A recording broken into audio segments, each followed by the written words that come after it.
ਉਹ ਭੜਕਾਉਂਦਾ ਵਾ ਦੇਸ਼ ਨੂੰ। ਕਦੀ ਕਹਿ ਦਿੰਦਾ ਜੀ ਇਹ ਖਾਲਿਸਤਾਨੀ ਨੇ, ਕਦੀ ਇੱਕ ਉਹ ਐਕਟਰੈਸ ਹੀ ਆ ਕੇ ਸਾਡੀਆਂ ਬਜ਼ੁਰਗ ਔਰਤਾਂ ਦਾ ਮਜ਼ਾਕ ਉਡਾਉਂਦੀ, ਕੰਗਨਾ ਰਣੌਤ, ਜਿਹੜੀ ਕਿ ਆਪ ਇੱਕ ਨਚਾਰ ਆ। ਪੈਸੇ ਲੈ ਕੇ ਇਹਨਾਂ ਤੋਂ ਜੋ ਮਰਜ਼ੀ ਕਰਵਾ ਲਓ, ਜਿੱਥੇ ਮਰਜ਼ੀ ਨਚਵਾ ਲਓ।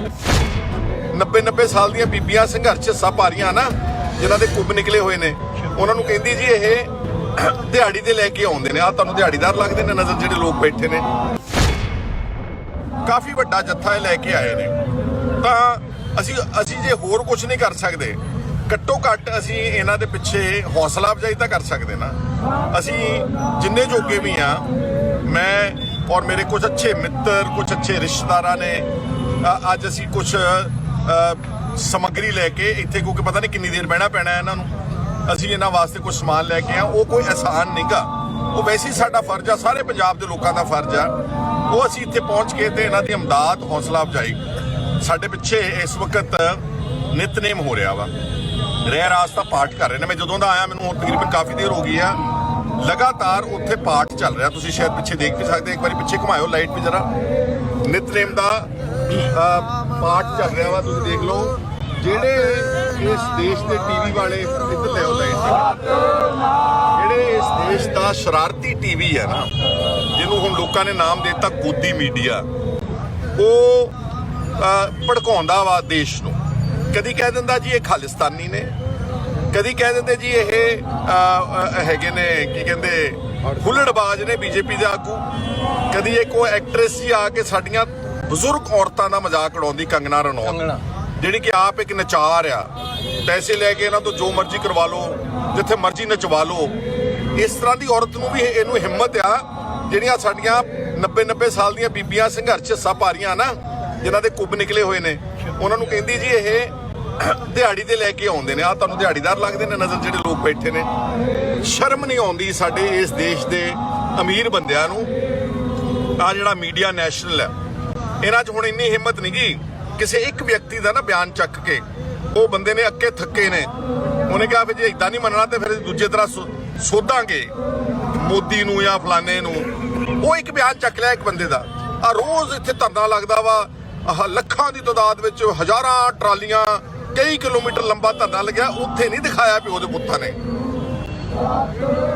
ਤੇ ਸਿਰਫ ਇੱਕ ਬੰਦੇ ਦਾ ਬਿਆਨ ਚੱਕ ਕੇ, ਤਾਂ ਕਿ ਟੋਰਪੀਡੋ ਕੀਤਾ ਜਾਵੇ, ਧਰਨੇ ਨੂੰ ਟੋਰਪੀਡੋ ਕੀਤਾ ਜਾਵੇ, ਇਹਨੂੰ ਕਿਸੇ ਤਰੀਕੇ ਨਾਲ ਇਹਨੂੰ ਉਖਾੜ ਦਿੱਤਾ ਜਾਵੇ। ਔਰ ਤਾਂ ਬੜੀ ਦੇਰ ਦੀ ਸਰਕਾਰ ਤਾਂ ਚਾਹੁੰਦੀ ਕਿ ਇਹ ਕਿਸੇ ਤਰੀਕੇ ਨਾਲ ਹਿੰਸਕ ਰੂਪ ਲੈ ਜਾਵੇ, ਸਾਨੂੰ ਮੌਕਾ ਮਿਲੇ ਲਾਠੀਆਂ ਮਾਰਨ ਦਾ, ਸਾਨੂੰ ਲੋਕਾਂ ਗੋਲੀਆਂ ਮਾਰਨ ਦਾ ਇਹਨਾਂ ਨੂੰ ਮੌਕਾ ਮਿਲੇ। ਪਰ ਇਹਨਾਂ ਬਹਾਦਰ ਕਿਸਾਨਾਂ ਨੇ ਅੱਜ ਤੱਕ ਇਹ ਸਾਰੀ ਗੱਲ ਨੂੰ ਸ਼ਾਂਤਮਈ ਰੱਖਿਆ ਵਾ। ਠੀਕ ਹੈ, ਜਿੱਦਣ ਦਿੱਲੀ ਆਉਣਾ ਸੀ ਸਾਡਾ ਅਧਿਕਾਰ ਸੀਗਾ, ਇਹ ਸਾਡੀ ਰਾਜਧਾਨੀ ਉਨੀ ਆ ਜਿੰਨੀ ਕਿਸੇ ਮੋਦੀ ਦੀ ਤੇ ਕਿਸੇ ਅਮਿਤ ਸ਼ਾਹ ਦੀ ਹੋਵੇਗੀ।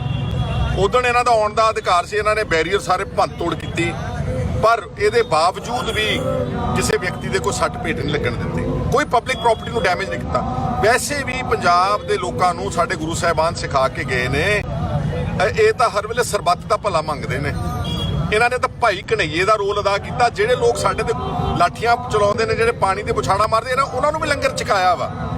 ਇਸ ਕਰਕੇ ਇਹ ਕਦੀ ਵੀ ਦੰਗੇਬਾਜ਼ ਨਹੀਂ ਗੇ, ਇਹਨਾਂ 'ਚ ਮੌਬ ਮੈਂਟੈਲਿਟੀ ਨਹੀਂ ਗੀ। ਜਿੱਦਾਂ ਹੁਣ ਜੇ ਅੱਜ ਚਾਹਣ ਇਹ ਇੱਥੇ ਮੇਰੇ ਖਿਆਲ ਕਈ ਲੱਖ ਬੰਦਾ ਇਕੱਠਾ ਹੋਇਆ ਤੇ ਇੱਥੇ ਲਾਗੇ ਬੰਨੇ ਜੋ ਮਰਜ਼ੀ ਲੁੱਟ ਲੈਂਦੇ, ਨਹੀਂ। ਇਹਨਾਂ ਨੇ ਤਾਂ ਸਗੋਂ ਹੋਰ ਉਹਨਾਂ ਦੀ ਸੇਵਾ ਕੀਤੀ ਆ। ਇਹ ਸਾਨੂੰ ਸਿਖਾਇਆ ਹੀ ਨਹੀਂ ਗਿਆ। ਇਸ ਕਰਕੇ ਇਹਨਾਂ ਦੀ ਜਿੰਨੀ ਮਦਦ ਕੀਤੀ ਜਾ ਸਕੇ ਥੋੜੀ ਆ। ਹੁਣ ਆ ਗਈ ਸਾਡੇ ਪੋਲੀਟੀਕਲ ਲੋਕਾਂ ਦੀ ਗੱਲ, ਉਹਨਾਂ ਨੂੰ ਇਹਨਾਂ ਨੇ ਬਾਹਰ ਕੱਢਿਆ ਵੀ ਤੁਸੀਂ ਨਹੀਂ ਸਾਡੇ ਲਾਗੇ ਆਉਣਾ। ਉਹ ਮੈਂ ਸਮਝਦਾ ਠੀਕ ਕੱਢਿਆ, ਕਿਉਂਕਿ ਸਾਡੇ ਲੋਕੀ ਨਾ ਸ਼ਰਾਰਤਾਂ ਕਰਦੇ ਨੇ। ਉੱਥੇ ਪੰਜਾਬ 'ਚ ਕੋਈ ਟਰੈਕਟਰ ਲੈ ਕੇ ਘੁੰਮਣ ਡਿਆ ਸੀਗਾ, ਕੋਈ ਵੱਡੀਆਂ ਸੁਖਬੀਰ ਸਿੰਘ ਬਾਦਲ ਗੱਡੀਆਂ ਲੈ ਕੇ ਘੁੰਮਦਾ ਸੀਗਾ। ਭਗਵੰਤ ਮਾਨ ਹੁਣੀ ਹੋਰ ਕੁਝ ਨਹੀਂ ਕਹਿੰਦੇ, ਗ੍ਰਾਮ ਸਭਾ ਦੇ ਮਤੇ ਪਾਸ ਕਰਾ ਲੈਣੇ, ਮੀਟਿੰਗਾਂ ਕਰ ਲਏ ਪੰਜਾਬ 'ਚ। ਤੇ ਹੁਣ ਕਿੱਥੇ ਨੇ ਉਹ ਸਾਰੇ ਜਾਣੇ? ਕਿੱਥੇ ਗਏ ਤੁਹਾਡੇ ਟਰੈਕਟਰ? ਲੋਕਾਂ ਨੇ ਉਹਨਾਂ ਦਾ ਬਹੁਤ ਮਜ਼ਾਕ ਉਡਾਇਆ, ਔਰ ਇਸੇ ਕਰਕੇ ਇਹਨਾਂ ਨੇ ਵਰਜਿਤ ਕੀਤਾ ਕਿ ਤੁਸੀਂ ਸਾਡੇ ਵਾਲੇ ਧਰਨਿਆਂ ਦੇ ਵਿੱਚ ਤੁਹਾਨੂੰ ਨਹੀਂ ਵੜਨ ਦੇਣਾ, ਕਿਉਂਕਿ ਤੁਸੀਂ ਧੋਖਾ ਦਿੰਦੇ ਹੋ। ਮੇਰੀ ਸਾਰੇ ਸਮੂਹ ਪੰਜਾਬ ਦੇ ਐਮਪੀਆਂ ਨੂੰ, ਐਮਐਲਏਆਂ ਨੂੰ ਇੱਕ ਮੇਰੀ ਬੇਨਤੀ ਆ ਕਿ ਤੁਸੀਂ ਇਹਨਾਂ ਦੇ ਧਰਨੇ 'ਚ ਜੇ ਤੁਹਾਨੂੰ ਲੱਗਦਾ ਵਾ ਕਿ ਇੱਥੇ ਆਉਣ ਨਹੀਂ ਦਿੰਦੇ ਜਾਂ ਕੁਝ ਲੋਕਾਂ ਦੀ ਹੂਟਿੰਗ ਹੋਈ ਆ, ਤੇ ਤੁਹਾਡਾ ਫਰਜ਼ ਬਣਦਾ ਸੀਗਾ ਕਿ ਪੰਜਾਬ ਦਾ ਵਿਧਾਨ ਸਭਾ ਦਾ ਜਿਹੜਾ 115 ਬੰਦਿਆਂ ਨੇ ਮਤਾ ਪਾਸ ਕੀਤਾ ਸੀ ਨਾ, ਉਸ ਲੜਾਈ ਨੂੰ ਅਗਲੇ ਪੜਾਅ 'ਚ ਲੈ ਕੇ ਜਾਂਦੇ। ਤੁਸੀਂ ਇੱਕ ਆਪਣਾ ਧਰਨਾ ਚੁਣੇ ਹੋਏ ਨੁਮਾਇੰਦਿਆਂ ਦਾ ਪਾਰਲੀਮੈਂਟ ਦੇ ਬਾਹਰ ਜਾਂ ਪ੍ਰਾਈਮ ਮਿਨਿਸਟਰ ਦੀ ਕੋਠੀ ਦੇ ਬਾਹਰ ਜਾਂ ਰਾਸ਼ਟਰਪਤੀ ਭਵਨ ਦੇ ਬਾਹਰ ਤੁਹਾਡਾ ਫਰਜ਼ ਬਣਦਾ ਸੀਗਾ ਕਿ ਅਸੀਂ ਅਣਮਿੱਥੇ ਸਮੇਂ ਲਈ ਬੈਠਦੇ, ਵੱਧ ਤੋਂ ਵੱਧ ਕੀ ਅਰੈਸਟ ਕਰ ਲੈਂਦੇ ਨਾ, ਤਿਹਾੜ ਜੇਲ੍ਹ ਲੈ ਜਾਂਦੇ ਨਾ। ਤੇ ਵਿਆਹ ਵੀ ਤਾਂ ਬੈਠੇ ਆ ਸਾਰੇ ਘਰੋਂ ਬਾਹਰ ਛੱਡ ਕੇ ਸਾਰਾ ਕੁਝ, ਤੁਹਾਨੂੰ ਛੱਡਦੇ ਮੁੜ ਕੇ ਫਿਰ ਉੱਥੇ ਬੈਠਦੇ। ਇਹਦੇ ਨਾਲ ਕੀ ਹੋਣਾ ਸੀਗਾ ਕਿ ਇੱਕ ਇਲੈਕਟਿਡ ਰਿਪਰੈਜ਼ੈਂਟੇਟਿਵ ਦਾ ਅਲੱਗਾ ਪ੍ਰੈਸ਼ਰ ਇਸ ਦੇਸ਼ ਦੀ ਪ੍ਰਣਾਲੀ ਤੇ ਬਿਲਡ ਹੋਣਾ ਸੀਗਾ। ਪਰ ਜਦੋਂ ਆਪਾਂ ਨਹੀਂ ਕਰਦੇ ਉਦੋਂ ਫਿਰ ਤੁਹਾਡੀ ਉਹ ਤੋਹੀਨ, ਤੁਹਾਡੇ ਉਹਨਾਂ ਦੇ ਮਨਾਂ ਵਿੱਚ ਤੁਹਾਡੇ ਸਿਆਸੀ ਜਮਾਤ ਦੇ ਪ੍ਰਤੀ ਇੱਕ ਨਫ਼ਰਤ ਦੀ ਭਾਵਨਾ ਪੈਦਾ ਹੁੰਦੀ ਹੈ। ਇਸ ਕਰਕੇ ਕੱਲੀਆਂ 2022 ਦੀਆਂ ਚੋਣਾਂ ਨਾ ਦੇਖੋ, ਪੰਜਾਬ ਦਾ ਇਸ ਵਕਤ ਸੰਕਟ ਦੇਖੋ, ਕਿਉਂਕਿ ਜੇ ਇਹ ਨਾ ਰਹੇ, ਕਿਸਾਨ ਨਾ ਰਹੇ, ਖੇਤੀ ਨਾ ਰਹੀ, ਤੇ ਫਿਰ ਵੋਟਾਂ ਕਿਹਦੇ ਕੋਲ ਮੰਗਣ ਜਾਵਾਂਗੇ ਆਪਾਂ। ਆਮ ਆਦਮੀ ਪਾਰਟੀ ਨੇ ਇੱਕ ਪਾਸ ਕਰਤਾ ਜੀ, ਨੋਟੀਫਿਕੇਸ਼ਨ ਹੈ 23 ਨਵੰਬਰ ਦੀ ਮੇਰੇ ਹੱਥ ਵਿੱਚ ਆ। ਜਿਹੜੇ ਮੋਦੀ ਨੇ ਕਾਨੂੰਨ ਪਾਸ ਕੀਤੇ ਨਾ 3, ਉਹਨਾਂ ਚੋਂ ਇੱਕ ਲਾਗੂ ਕਰਤਾ ਦਿੱਲੀ ਦੀ ਸਰਕਾਰ ਨੇ। ਤੇ ਉਦਾਂ ਕਹਿੰਦੇ ਅਸੀਂ 3 ਕਾਨੂੰਨਾਂ ਦੇ ਖਿਲਾਫ ਆ, ਅਸੀਂ ਕਿਸਾਨਾਂ ਦੇ ਨਾਲ ਆ, ਅਸੀਂ ਫਲਾਣੇ ਨਾਲ ਆ। ਦੋਗਲੀਆਂ ਗੱਲਾਂ ਕਰਦੇ ਨੇ, ਤਾਂ ਹੀ ਉਹ ਲੋਕਾਂ 'ਚ ਬੇਵਿਸ਼ਵਾਸੀ ਤੇ ਬੇਯਕੀਨੀ ਪੈਦਾ ਹੁੰਦੀ ਆ। ਇਹ ਪੰਜਾਬ ਦੇ ਉਹਨਾਂ ਦੇ ਲੀਡਰਾਂ ਨੂੰ ਦੱਸਣਾ ਪਵੇਗਾ ਵੀ ਤੁਸੀਂ ਇਹਨਾਂ ਨਾਲ ਖੜੇ ਹੋ ਕਿ ਮੋਦੀ ਨਾਲ ਖੜੇ ਹੋ, ਕਿਉਂਕਿ ਦੋ ਪਾਸੇ ਦਾ ਚੜ੍ਹ ਨਹੀਂ ਨਾ ਹੋਣਾ।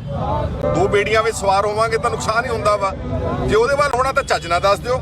ਜੋ ਕਿ ਇੱਥੇ ਬੈਠੇ ਜਸਬੀਰ ਸਿੰਘ ਹੁਣੀ ਆ ਤਾਂ ਸਾਰੇ ਕਿਸਾਨਾਂ ਨੇ ਕਿਹਾ ਕਿ ਕੇਜਰੀਵਾਲ ਨੂੰ ਲੋਕਾਂ ਨੇ ਕੀ ਕਹਿੰਦੇ ਉਹਦੇ ਸਿਰਾਂ ਤੇ ਬਿਠਾਇਆ ਸੀਗਾ। ਸੈਂਕੜੇ ਕਰੋੜ ਰੁਪਈਆ ਦਿੱਤਾ NRI ਪੰਜਾਬੀਆਂ ਨੇ, ਤੇ ਇਹ ਧਰਨੇ ਤੇ ਬੈਠੇ ਆ। ਕੇਜਰੀਵਾਲ ਦਾ ਫਰਜ਼ ਬਣਦਾ ਸੀ ਇੱਕ ਵਾਰੀ ਹਾਲ ਹੀ ਪੁੱਛ ਜਾਂਦਾ ਆਣ ਕੇ ਇਹਨਾਂ ਨੂੰ, ਇੱਥੇ ਕੋਈ ਅਮਦਾਦ ਹੀ ਪੁੱਛ ਜਾਂਦਾ ਆਣ ਕੇ, ਇੱਥੇ ਆਪ ਆਣ ਕੇ। ਜੇ ਇਹ ਪੰਜਾਬ ਗਿਆ ਨੂੰ ਤੁਹਾਨੂੰ ਐਡੀ ਮਦਦ ਕਰ ਸਕਦੇ ਆ ਆਪਣੇ ਪੰਜਾਬ ਦੇ ਲੋਕਾਂ ਦੀ ਲੀਡਰਸ਼ਿਪ ਨੂੰ ਛੱਡ ਕੇ, ਤੁਹਾਡਾ ਵੀ ਫਰਜ਼ ਬਣਦਾ ਸੀ ਤੁਸੀਂ ਇੱਥੇ ਆਉਂਦੇ। ਸੋ ਇਸ ਕਰਕੇ ਅੱਜ ਇਸ ਕਰਕੇ ਨਹੀਂ ਕਿ ਮੈਂ ਨੁਕਤਾਚੀਨੀ ਪਰ ਤੱਥ ਬੋਲ ਰਹੇ ਨੇ। ਆਹ ਨੋਟੀਫਿਕੇਸ਼ਨ ਦਾ ਜਵਾਬ ਦੇਣਾ ਪਊਗਾ ਇਹਨਾਂ ਨੂੰ ਕਿ ਕਿਉਂ ਨੋਟੀਫਿਕੇਸ਼ਨ ਪਾਸ ਕੀਤੀ, ਕਿਉਂ ਮੋਦੀ ਦਾ ਕਾਨੂੰਨ ਦਿੱਲੀ ਦੇ ਵਿੱਚ ਤੁਸੀਂ ਲਾਗੂ ਕੀਤਾ। ਇਹਦਾ ਮਤਲਬ ਤੁਸੀਂ ਕਿਸਾਨਾਂ ਦੇ ਸੰਘਰਸ਼ ਨੂੰ ਕਮਜ਼ੋਰ ਕਰਨਾ ਚਾਹੁੰਦੇ। ਬਹੁਤ ਸਾਰੀਆਂ ਗੱਲਾਂ ਹੋਰ, ਲੇਕਿਨ ਸਮਾਂ ਇਜਾਜ਼ਤ ਨਹੀਂ ਦਿੰਦਾ। ਮੈਂ ਸਾਰਿਆਂ ਦਾ, ਆਪਣੇ ਭਰਾਵਾਂ ਦਾ ਜਿਹੜੇ ਇੱਥੇ ਬੈਠੇ ਨੇ, ਇੱਕ ਹੁੰਦਾ ਕਹਿਣਾ, ਇੱਕ ਹੁੰਦਾ ਬਹਿਣਾ। ਕਹਿਣ ਤੇ ਬਹਿਣ ਵਿੱਚ ਬਹੁਤ ਅੰਤਰ ਆ। ਜਿਹੜੇ ਆਪਣੇ ਘਰਾਂ ਚੋਂ ਛੱਡ ਕੇ ਇੰਨੇ ਦਿਨਾਂ ਤੋਂ ਲਗਾਤਾਰ, ਜਿੱਦਾਂ ਇਹਨਾਂ ਨੇ ਕਿਹਾ ਕਿ ਨਾ ਇੱਥੇ ਕੋਈ ਸਾਧਨ ਆ, ਨਾ ਇੱਥੇ ਕੋਈ ਵਾਸ਼ਰੂਮ ਆ, ਨਾ ਇੱਥੇ ਕੋਈ ਖਾਣ ਦਾ ਚੱਜ ਦੀ ਗੱਲ ਆ, ਨਾ ਇੱਥੇ ਨਹਾਉਣ ਵਾਸਤੇ ਬੰਦੋਬਸਤ ਆ, ਲਾਗੇ ਮਤਲਬ ਭੇੜੇ ਥਾਵਾਂ ਦੇ ਉੱਤੇ ਬਹਿਣਾ ਥੱਲੇ ਪਿਆ। ਕਿਹਦੇ ਲਈ ਬੈਠੇ ਇਹ ਲੋਕ? ਇਹ ਆਪਣੇ ਸਭ ਲਈ ਬੈਠੇ ਆ, ਆਪਣੇ ਸੂਬੇ ਲਈ ਬੈਠੇ ਆ। ਇਸ ਲਈ ਇਹਨਾਂ ਦਾ ਸਾਥ ਦੇਣਾ ਬਹੁਤ ਲਾਜ਼ਮੀ ਸੀਗਾ। ਤੁਹਾਡਾ ਸਾਰਿਆਂ ਦਾ ਬਹੁਤ ਧੰਨਵਾਦ ਜੀ। ਫਤਿਹ ਬੁਲਾ ਦਿਓ। ਵਾਹਿਗੁਰੂ ਜੀ ਕਾ ਖਾਲਸਾ, ਵਾਹਿਗੁਰੂ ਜੀ ਕੀ ਫਤਿਹ।